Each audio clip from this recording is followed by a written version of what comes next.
Un casting officiel pour Zelda, la bande-annonce de Mortal Kombat 2 et plein d'informations sur Superman et le DCU. Bienvenue dans les actualités cinéma, séries et un petit peu jeux vidéo de la semaine. Pour ceux qui ont loupé l'information, rappelez-vous, c'est bel et bien Kit Connor qui va avoir le rôle principal dans le film Elden Ring, qui doit sortir normalement, même si on n'a pas encore de date officielle pour 2027. Et j'en parle parce qu'ils sont en train de recruter plein d'autres acteurs, donc ça va aller très vite de ce point de vue-là parce que ils veulent sortir le film assez rapidement. Donc on en parlera au fur et à mesure des mois qui viennent, mais le tournage devrait commencer, je pense, en début d'année prochaine au plus tard. Terry Gilliam, un acteur, réalisateur que vous adorez, hyper connu et tout, a défendu Trump car d'après lui, les woke ont tué la comédie. Bon, c'est triste de dire ça, hein, vu l'impact comique que Terry Gilliam a eu sur le monde et à quel point il se loupe. En réalité, les woke n'ont pas tué la comédie, c'est juste que c'est devenu un vieux aigri boomer. Dommage d'entendre parler de ça et de défendre un violeur comme Trump et une personne absolument abjecte. Hein. C'est moralement mauvais de soutenir Trump, je le répète encore et toujours. Donc c'est très décevant de la part de cet homme, mais c'est pas le seul réalisateur avec des idées fascistes. Disons les choses, on va en parler dans quelques seconde, l'Odyssée de Nolan, c'est un truc assez fou. Ce qui s'est passé, c'est qu'en fait, ils ont mis en vente les billets pour les séances IMAX 70 mm un an à l'avance. On dirait un concert. Enfin, c'est pas possible. Moi, je trouve ça honteux, je trouve ça ridicule. Un an à l'avance, c'est du foutage de gueule. Et surtout qu'en fait, tout est booké. Voilà, vous avez 20 cinémas dans le monde qui vont proposer de l'IMAX 70 mm, donc la version dans laquelle Nolan a fait l'intégralité du film. Pour le coup, il n'y aura que 20 cinéma dans le monde à ce stade, tout est booké. Voilà, vous pouvez plus voir le film, c'est fini. Il faudra attendre des semaines après la diffusion du film, mais les premières séances de tous ces cinémas dans le monde sont bookées. Il y a 20 cinémas dans le monde, la majorité aux États-Unis, évidemment. Il y en a 3 en Europe, dont 2 à Londres, il y en a un à Prague. Voilà, moi je voulais booker aussi, je me suis dit vas-y, je vais aller à Londres l'année prochaine pour enfin voir un film en IMAX 70 mm parce que j'en ai jamais vu. Et ça sera le film ultime pour découvrir l'IMAX 70 mm parce que tout le film sera en IMAX 70 mm, chose qui n'a jamais été faite avant de l'histoire du cinéma. Donc ça sera un film événement pour l'IMAX 70 mm, un film événement parce que c'est Nolan évidemment, mais voilà, tant pis. On imagine que le film aura une énorme exploitation IMAX pendant 3 à 4 semaines, voire même plus, on verra, parce que c'est du jamais fait hein, non plus ce genre de choses. Mais pour l'instant, si vous voulez voir l'IMAX 70 mm, c'est pas possible. Hein, c'est triste, hein, c'est dommage, il y a déjà des billets qui sont mis en vente par des sites externes et tout à un prix vraiment abusé, 4 fois, 5 fois plus cher. Donc si vous voulez voir ce film dans du IMAX 70 mm, il faudra attendre des séances supplémentaires parce que tout est déjà pris et il faudra se déplacer à Londres, à Prague ou aux États-Unis, Canada, d'autres pays. Peu importe, c'est déprimant. De base, on aura peut-être jamais ça en France ou même dans d'autres pays d'Europe plus proches. Mais ça sera une expérience à vivre, je pense. Mais pour l'instant, ce n'est plus possible. On verra dans un an, du coup. Le casting de Street Fighter continue encore de s'agrandir avec Vidyut Jammwal, qui est un acteur quand même assez connu en Inde, qui va rejoindre en tant que Dalsim, le personnage culte du jeu vidéo. Et apparemment, il y a pas mal de critiques qui ont été faites à l'œuvre, alors pas concernant ce casting-là pour le coup, mais les autres, en disant que c'était trop blanc, trop de whitewashing par rapport à certains personnages qui sont asiatiques, par exemple. Écoutez, moi je connais pas assez bien Street Fighter, je me suis pas assez renseigné sur la question. Après, bon, c'est un jeu vidéo. Est-ce que la couleur de peau est importante? Je sais pas. Est-ce que ça invisibilise des acteurs asiatiques qui auraient pu avoir des rôles? Peut-être. Mais j'avoue que je me connais pas du tout sur l'univers de Street Fighter, ce que ça symbolise, comment ça fonctionne. Donc, je vais pas me prononcer là-dessus. Mais voilà, il y a des gens qui sont pleins par rapport à ça. Et un nouveau casting a été annoncé. Si on parle de casting, c'est le film de, vous savez, Robert Eggers hein, qui va commencer son tournage là, normalement cette semaine, avec Werewolf. C'est le nom du projet. Donc, film de loup-garou à Londres au XIIIe siècle avec Aaron Taylor-Johnson, c'est officiel, qui va jouer le rôle de l'homme qui se transforme en loup-garou. On a aussi Lily Rose Depp qui est de retour avec Willem Dafoe, donc ça fait grave plaisir. Moi j'ai hâte de le voir, même si je n'étais pas le plus grand fan de Nosferatu, ce film-là me chauffe bien plus. Ryan Gosling et Will Ferrell vont jouer dans un film qui s'appelle Tough Guys et honnêtement je m'en fiche. Voilà, Ryan Gosling, nous on veut de Nice Guys 2. Tough Guys, Fall Guys, ce que tu veux, nous on veut de Nice Guys 2. C'est tout ce qui nous intéresse, ça... Faut en parler, la carrière de Ryan Gosling depuis des années, mais en tout cas voilà, c'est prévu de ce côté là. Et la bande-annonce de Red Sonja a été diffusée, ça a l'air horrible, mais je vous incite à aller la voir, la bande-annonce, parce que c'est l'une des pires bandes-annonces que j'ai vues de ma vie en termes de montage, pour les effets spéciaux, tout ça, ça a l'air catastrophique. C'est un film à bas budget qui va sortir direct ou DVD, t'as l'impression, ça a l'air vraiment horrible. Mais la bande-annonce est intéressante à regarder parce que c'est la pire chose que vous allez voir dans votre vie en termes de montage, je vous jure. Waouh, j'ai jamais vu ça. Donc allez voir la bande-annonce, c'est un calvaire. c'est horrible, mais juste pour ça, c'est assez intéressant, je trouve. The Paper, vous savez, le spin-off, ou techniquement suite spirituelle à The Office, sortira bel et bien le 4 septembre. On ne sait pas où en France, mais en tout cas sur Peacock, ça sera le cas. Je pense que je regarderai pour voir ce que ça donne. Scrubs aussi, si on parle de séries qui se font ressusciter, hein, c'est bon, hein, c'est confirmé, le casting original sera de retour et le tournage va bientôt commencer pour une nouvelle saison de Scrubs. J'adore Scrubs, hein, mais pas besoin, évidemment, de cette nouvelle saison. Et si on parlait de réalisateurs fascistes, hein, c'est évidemment Skarsgård qui en a parlé. Il ne respecte pas du tout Bergman. Pourquoi? Parce que Bergman était un nazi. Et moi, j'ai lu ça, je me suis dit, bon, peut-être il abuse un peu, peut-être il fait des hyperboles comme moi sur Twitter, peut-être, voilà, il a dit ça comme ça. Non, en fait, non, si vous vous renseignez, Bergman était un nazi, genre un vrai nazi. Voilà, donc ça, c'est assez déprimant à entendre, moi, je ne savais pas du tout. Et il y a pas mal de réals qui ont fait, entre guillemets, des choses horribles par rapport au nazisme. Et il y a plein de listes qui sont diffusées en ligne de réals connus de l'époque qui étaient des nazis. Et Skarsgård, parce que c'est son pays, hein, voilà, c'est pour ça que c'est important, c'est le plus grand réal de son pays. Il en parlait, il a dit « Je n'aurai aucun respect pour cet homme parce que c'est un nazi ». Compréhensible. Non, mais 100% légitime, je le comprends, mais je ne savais pas. Donc c'était un peu un choc, entre guillemets, d'apprendre que Bergman était un vrai, mais genre vrai nazi, quoi. Genre 100% un nazi. Ça, c'est un peu déprimant, c'est un peu triste, mais c'est bien qu'il en parle parce qu'il y a plein de gens qui n'étaient pas du tout au courant. Est-ce que vous pouvez toujours apprécier ces films? Oui, bien sûr, mais... Parce que surtout ces films n'étaient pas du tout nazis. Il n'y avait pas du tout cette vibe. Tu dis, ok, le mec est un nazi. Pas du tout cette impression. Après, oui, il a regretté d'être nazi dans sa vie plus tard et tout, d'accord. Mais pendant longtemps, c'était un nazi. Donc ça, c'est quand même assez particulier. C'est assez choquant, mais c'est comme ça. Il y en a plein qui avaient du coup un passé nazi des réals. On en parlera dans une autre vidéo si vous le souhaitez. Mais voilà, c'est pour ça il a fortement critiqué parce qu'il en avait marre qu'on lui dise que ouais, le plus grand réal de ton pays, c'est Bergman et tout, alors que pour lui, c'est un nazi et puis basta. Je comprends tout à fait le point de vue. Et on a eu évidemment le triste décès de Moon Jae-in qui a eu lieu la semaine dernière suite à une chute mortelle. Évidemment, une pensée à sa famille, à ses amis. C'est toujours triste de voir des gens partir comme ça. Et de manière générale aussi, soyons honnêtes. Nous avons eu les Emmy Awards. Vous savez, c'est les Oscars des séries télé aux États-Unis avec plein de nominations. En meilleure comédie, vous les avez ici. Je ne vais pas tous les citer à chaque fois. Pour le coup, il y a plein de catégories, sinon on va jamais finir. Mais je vais vous donner mon avis rapidement. En meilleure comédie, pour moi, ça serait The Studio qui devrait gagner. Encore une fois, je n'ai pas tout vu. Pour le coup, j'ai pas vu Axe, qui apparemment est très très bien. Mais The Studio a gagné un nouveau record avec 23 nominations pour une nouvelle série de comédie. Ça n'a jamais été fait auparavant. Mais voilà, vous pouvez regarder ici tous les nommés. Il y a Axe qui a 14 nominations, De Beer qui en a 13. De Beer gagnera pas beaucoup cette année. La saison n'est pas aussi bonne, je trouve, et je pense que c'est ou Axe ou The Studio qui va prendre. Vous avez les meilleurs acteurs de comédie aussi ici. Je pense que pareil, ça pourrait carrément être... Ouais, par contre, c'est vrai que oui, De Beer pourrait gagner cette catégorie, mais Seth Rogen mériterait aussi, je pense. J'ai pas encore tout vu pour le coup. En comédie, je ne regarde pas des masses, j'avoue. Voilà, meilleure actrice, vous avez la catégorie ici. Vous avez meilleur acteur secondaire aussi comme catégorie. Harrison Ford, première nomination à Emmy Awards de sa carrière à 83 ans. Voilà, c'est assez rigolo comme statistique. Vous avez ici la catégorie meilleure actrice dans une comédie. Voilà, encore une fois, j'ai pas assez vu pour avoir un avis. Vous avez la catégorie meilleur guest dans une comédie version homme, avec Martin Scorsese, sa première nomination à un Emmy Award. Et je pense qu'il mérite de gagner parce que de cette liste, de tous ceux que j'ai vus, c'est de loin le meilleur acteur. Voilà, je le dis, pour le coup. Et regardez-moi la dictature de studio dans ce cas-là. Mais c'est cool de voir des gens comme Ron Howard, Anthony Mackie qui sont nommés parce qu'en vrai, ils méritent, ou même encore Bryan Cranston. Je pense que Martin Scorsese a des chances de gagner. C'est peut-être pas forcément lui qui va gagner, mais c'est rigolo et il mérite. Mais oui, The Studio domine clairement les catégories acting, surtout en guest où il y avait des gens qui apparaissaient comme ça. Vous avez les guest comédie version femme cette fois-ci. En termes de meilleure réalisation, vous avez plein de séries comme The Bear, Axe, encore une fois, qui sont nommées. Moi, je pense que The Rehearsal mériterait de gagner meilleure réalisation. C'était vraiment hyper bien fait. Ou The Studio aussi, d'ailleurs. Meilleure écriture en termes de comédie.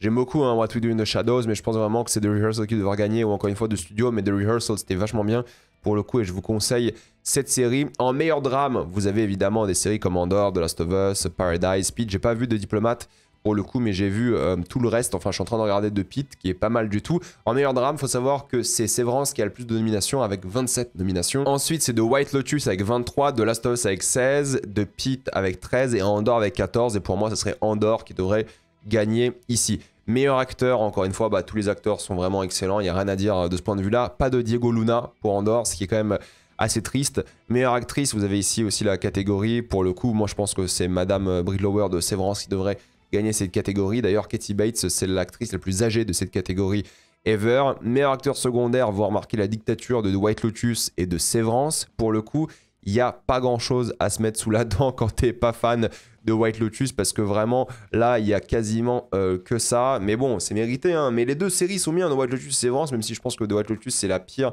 saison pour le coup des trois d'après moi, et il y a plein de choses qui me dérangent aussi hein, par rapport à ça, parce que en réalité Tramel Tillman, il faut savoir que c'est le premier acteur noir qui pourrait gagner dans cette catégorie, et je pense que c'est lui qui devrait gagner d'ailleurs, parce que c'est le meilleur de la liste d'après moi, mais c'est honteux parce qu'il n'y a pas du tout de Andor, encore une fois en termes d'acting. La meilleure actrice secondaire, encore la dictature de White Lotus, rien à dire de ce point de vue là. Bah après ils sont bons hein, dans White Lotus, il y a une chose qui est vraiment bien dans White Lotus, c'est bel et bien le casting hein. Bon, après j'ai des problèmes sur le reste hein, mais le casting est vraiment réussi. En meilleur guest homme, cette fois-ci encore une fois il y a beaucoup de Last of Us, il y a Whittaker qui est le seul acteur live action on va dire casté qui est nommé dans cette catégorie ou dans cette cérémonie de manière générale hein, pour Andor, parce qu'en réalité il y a aussi un acteur qui fait une voix qui est nommé, mais sinon il n'y a que lui qui est nommé. Alors Forest Whitaker est très bien hein, dans Andor, hein, mais j'aurais aimé que les autres acteurs d'Andor soient nommés. Je pense que Disney n'a pas fait assez de lobbying, de propagande entre guillemets. Bon, Tony Gilroy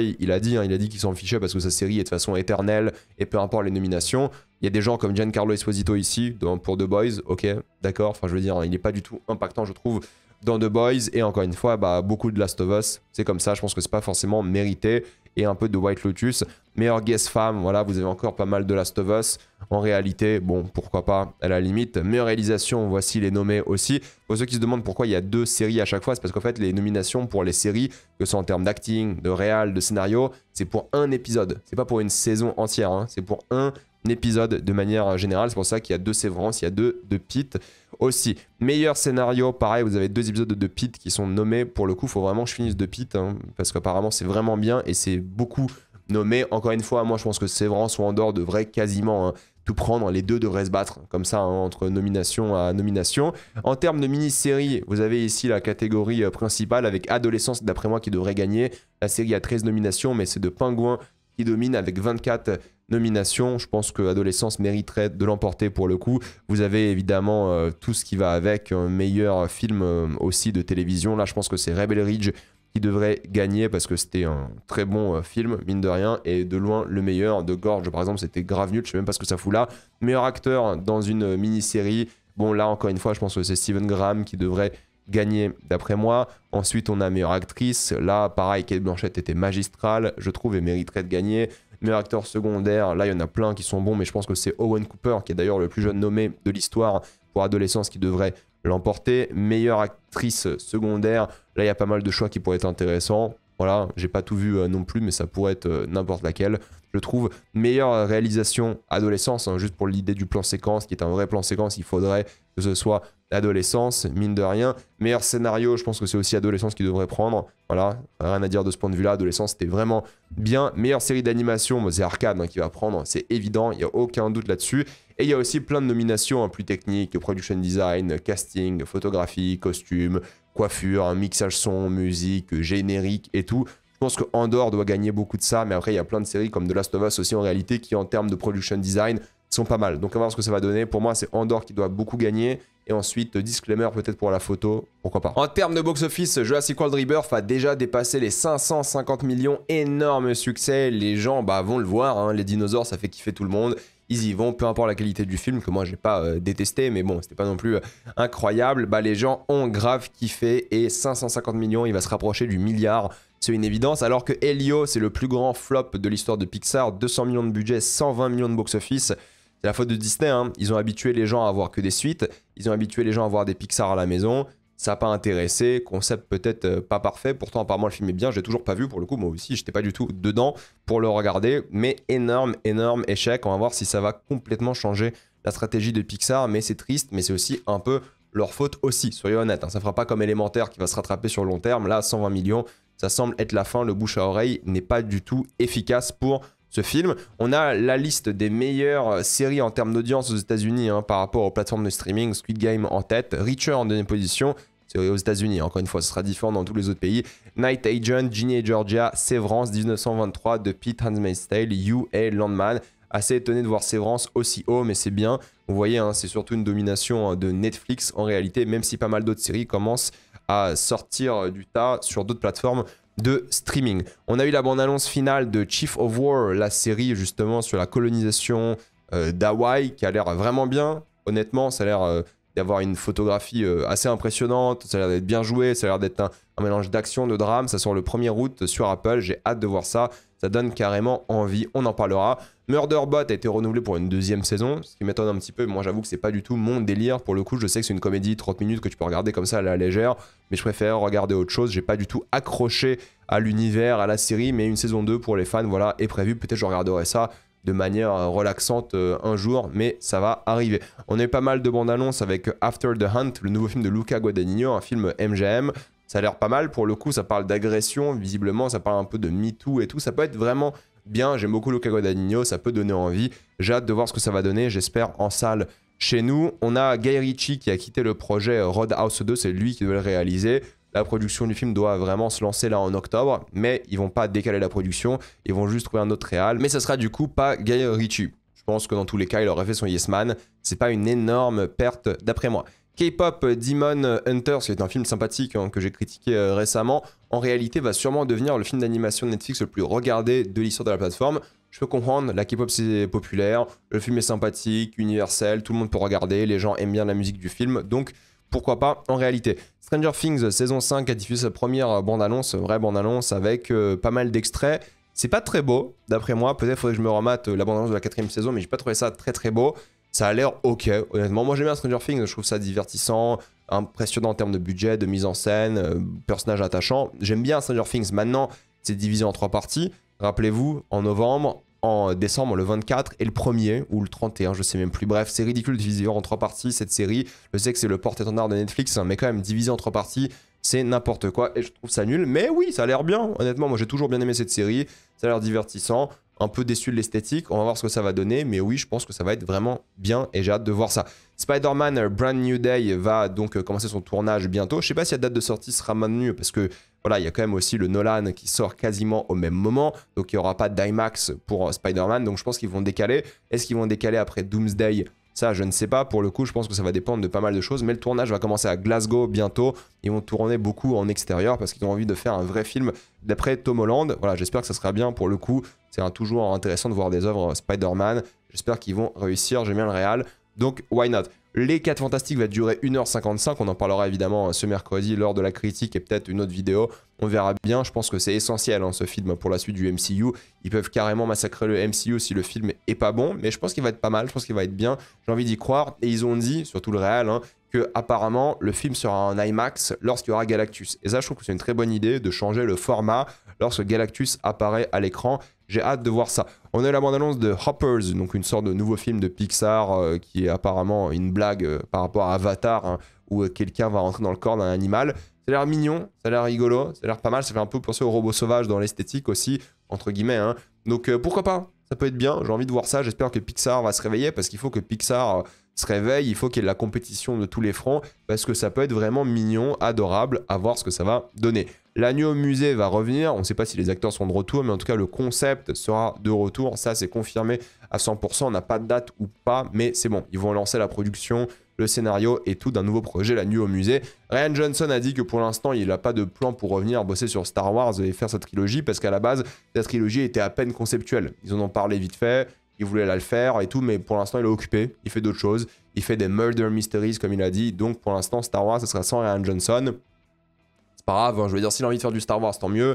Mais il y a plein de projets Star Wars entre-temps, dont certains qui intéressent pas grand monde. Mais voilà, il reviendra peut-être un jour vers Star Wars. Mais pour l'instant, il n'y a rien de prévu. Et surtout que son projet de base, il n'y avait pas grand-chose de prévu non plus. Concernant la Warner et Max, il faut savoir que Duster, la série qui est sortie en mai, a été annulée. Moi, je voulais regarder parce que J.J. Abrams, j'aime bien l'acteur et tout. Non, annulé, c'est fini. Bon, allez, c'est tombé, ça n'a rien à regarder pour le coup, du coup, me concernant. Mais voilà, pour ceux qui ont regardé la série, qui l'ont bien aimé, il n'y aura pas de suite.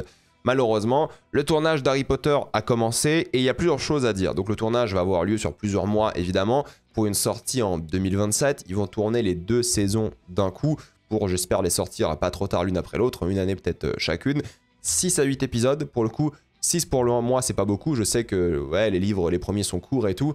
Mais je veux dire, ok, d'accord, mais il y a un moment, le but aussi, c'est d'adapter et de raconter des choses. Donc si tu fais une saison de 6 épisodes à chaque fois, je pense que les gens seront frustrés. Mais bon, s'ils filment tout ça d'un coup, autant sortir une saison de 12 épisodes où tu fais les 2 livres. Enfin, ce délire de faire 6 épisodes par saison, t'attends 1 an à chaque fois, ok, mais si là, faut attendre 1 an et demi, 2 ans. En tout cas, bref, ils vont bosser pendant 8 à 10 ans, les acteurs. Hein, c'est un projet qu'ils vont faire de A à Z. Hein, je pense qu'ils vont pas l'arrêter, vu l'investissement que c'est. Mais en parlant de ça, du coup, les acteurs, les jeunes acteurs, hein, vous savez, le casting a été annoncé il y a quelques semaines et tout, vont travailler et avoir l'école sur place.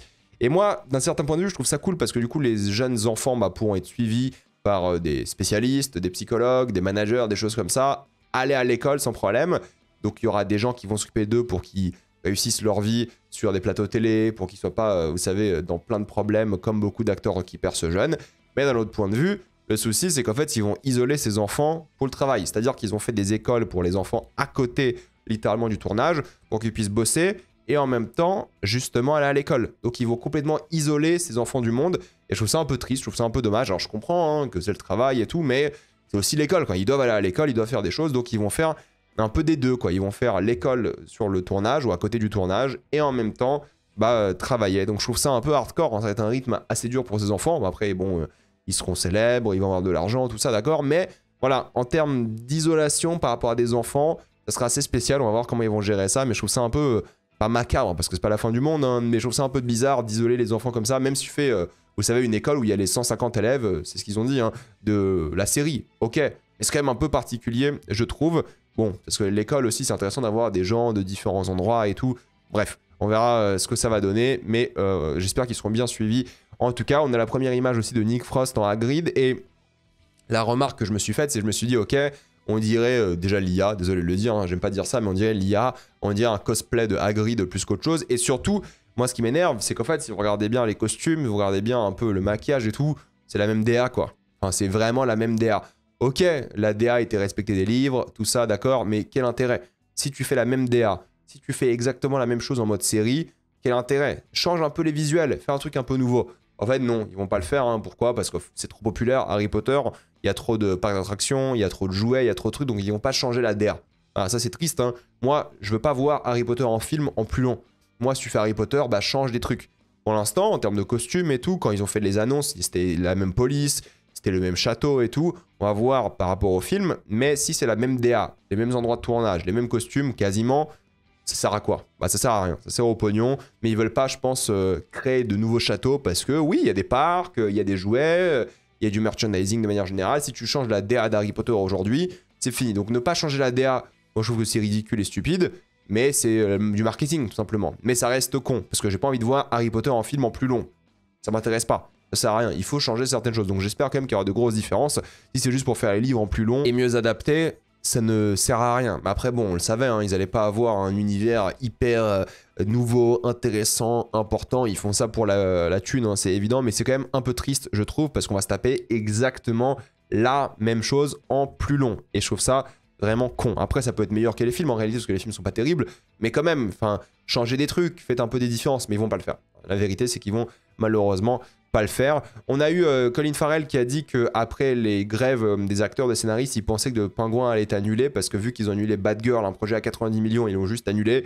Il s'est dit c'est pas possible, c'est triste, c'est malheureux, mais ils peuvent le faire. Donc il avait même peur que le Pingouin soit tout simplement annulé. Et je peux comprendre, et il a un peu critiqué Warner en disant comment ça se fait que le travail de plusieurs mois, voire années de certaines personnes disparaissent comme ça juste pour un crédit d'impôt. Bad Girl, c'était ça. Il avait raison en réalité d'avoir peur parce que ça aurait pu clairement arriver. Pour parler un peu de Superman, le film est déjà à 260 millions au box-office international. C'est un bon lancement. C'est le meilleur lancement pour un film Superman solo pour le coup de tous les temps. Maintenant, en France, il marche beaucoup moins bien. Il n'est pas encore au million d'entrées. C'est pas le succès attendu en France. Après, on est moins Superman, hein, soyons honnêtes, hein, en France. Mais on va voir si c'est un succès par rapport au bouche à oreille. Là, ce week-end qui va arriver, ça sera crucial de savoir quel est le bouche à oreille. Donc, quelle est la chute d'un week-end à un autre week-end. Si le bouche à oreille est très bon, les gens vont le voir, c'est super. Sinon, je pense que ça risque d'être, entre guillemets, un petit échec. Après, maintenant, la Warner est vraiment satisfaite. Hein. Pourquoi? Parce que David Zaslav a déjà dit qu'il félicitait James Gunn, c'est le PDG de Warner, qui félicitait James Gunn pour les débuts de 10 ans d'un énorme projet. Donc, je pense qu'ils vont vraiment accélérer les choses et faire plein de nouvelles choses. D'ailleurs, petite anecdote, c'est Michael Rosenbaum qui jouait Lex Luthor dans Smallville, qui fait une voix dans le film par rapport à l'un des Raptors. Vous savez, cette agence du multivers, entre guillemets, de Lex Luthor dans le film. C'est pas le multivers, c'est l'univers de poche, là, mais vous avez compris. On a aussi une première affiche pour Supergirl qui donne grave envie parce que l'ambiance est complètement différente. C'est pas look up, mais look out. Donc faites attention. Elle sera complètement bourrée, elle sera déprimée. Ça a l'air bien. Pour le coup, ça donne grave envie de voir Supergirl. J'ai grave hâte d'être en juin de l'année prochaine. Ils font grave confiance à ce projet aussi. Moi, j'aime bien le réal. Craig Gillespie qui est un bon réal. Il a fait pas mal de projets féminins d'ailleurs qui étaient vraiment cool. Donc honnêtement, j'ai hâte de voir ce projet. Je pense qu'il va être vraiment bien. Hâte de voir la première bande-annonce qui, j'imagine, arrivera en fin d'année. Mais en tout cas, ça donne grave envie. On a Peacemaker qui visiblement sera le début du teasing de la menace qui sera surprenante d'après James Gunn de l'univers. Ça sort le 21 août. Moi, j'ai très hâte de voir Peacemaker saison 2 parce que j'adore Peacemaker saison 1 et je fais très confiance à James Gunn pour cette suite. Il y a pas mal de choses aussi qui ont été dites. Il y a 500% de plus aux États-Unis de recherche pour adopter un chien suite au film Superman. James Gunn était hyper content par rapport à cette actualité parce que c'est pour ça qu'il fait des films, c'est ce qu'il a dit. Donc c'est cool comme actualité. Il y a l'acteur du coup de Mr. Terrific qui a dit que j'espère que mon personnage permettra de faire accepter l'intellect des jeunes.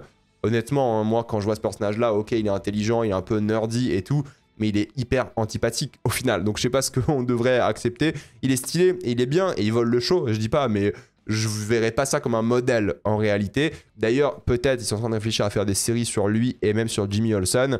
Moi, une série sur Jimmy Olsen, ça peut être très très drôle, ça peut le faire, mais sur Mr. Terrific aussi, à voir ce que ça va donner. Vu le succès de Superman, pour l'instant, ils sont en train d'accélérer le projet Wonder Woman. Ils ont envie de faire voir la Trinité, je pense, avant la fin de la décennie. Batman, Wonder Woman, Superman. Comme ça, ils peuvent lancer un Justice League début de la décennie prochaine. Je pense que c'est le plan, mais oui, ils sont contents du succès de Superman. Ça a battu les attentes de la Warner. Warner s'attendait pas à faire autant d'argent. Donc, vu que ça a battu les attentes, là, ils sont confiants, ils vont tout accélérer.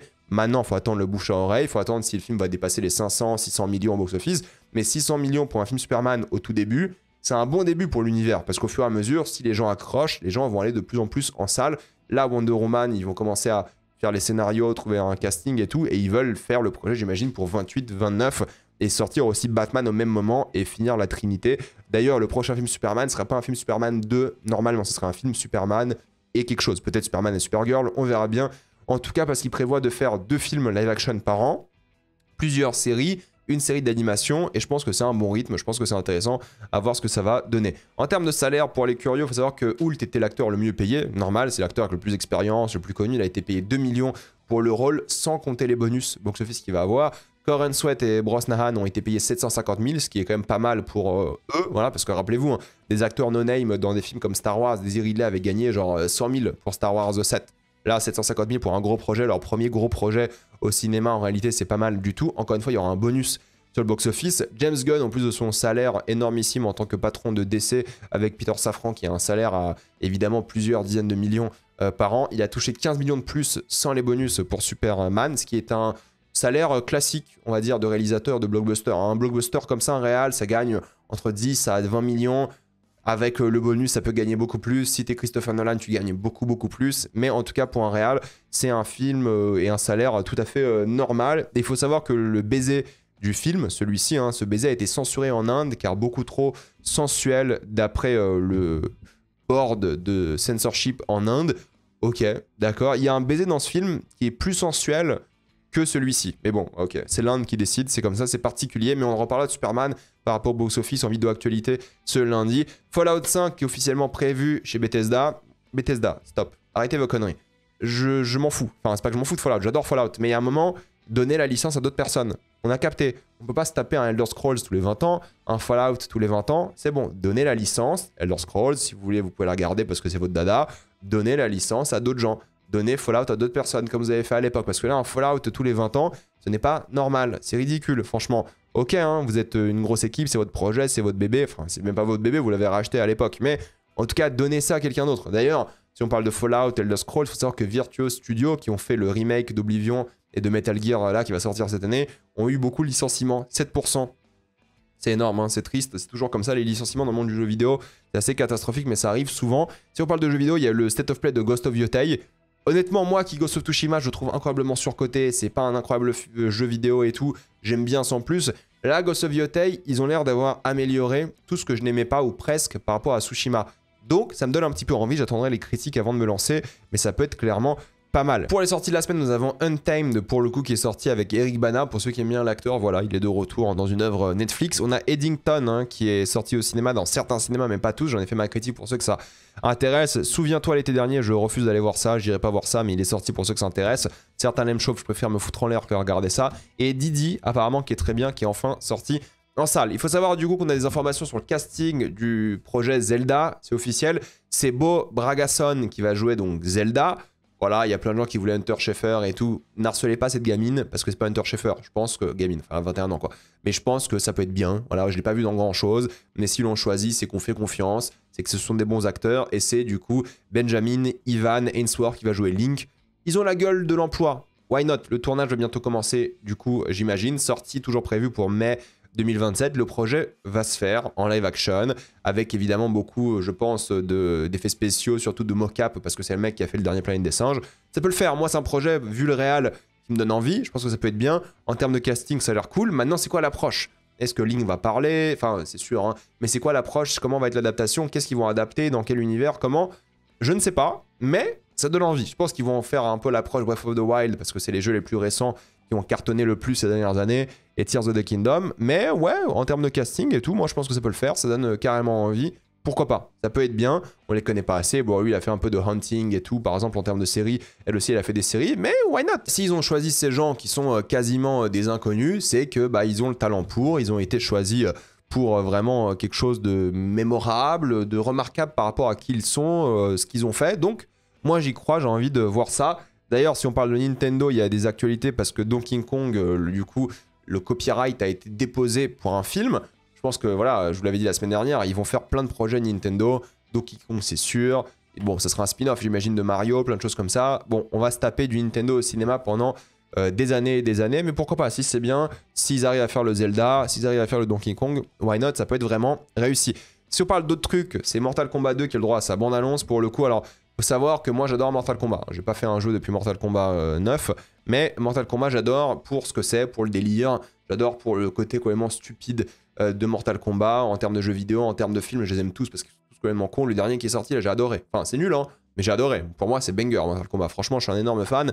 Là, le film, ça a l'air catastrophique. Non, mais objectivement, je vais pas vous mentir. En termes de visuel, en termes de trucs un peu qui. En termes de tout, ça a l'air nul. Je vous le dis, ça a l'air nul, objectivement. Mais j'ai pris mon pied devant chaque seconde de cette bande-annonce. L'approche d'avoir du coup ce personnage-là de Johnny Cage avec Karl Urban en rôle principal, je sais même pas où est l'autre personnage. Je me rappelle même pas s'il a survécu au précédent film. Vous savez, parce que dans le premier film, ils avaient une sorte de Johnny Cage jeune, plus ou moins. Enfin, c'était un mélange entre deux personnages. Là, ils ont le vrai Johnny Cage, vieux, retraité, voilà, qui a pas de succès. Il y a une sorte de propos sur le cinéma, qui est là dans le Mortal Kombat. On voit un peu Shao Kahn et tout, on voit plein de gens. Ça a l'air nul, hein. Ça a l'air vraiment tout pourri, hein. Mais je vais gober ça sans problème. Day one, je suis en salle et je vais adorer. Je vais me taper un énorme kiff. Moi, c'est bon.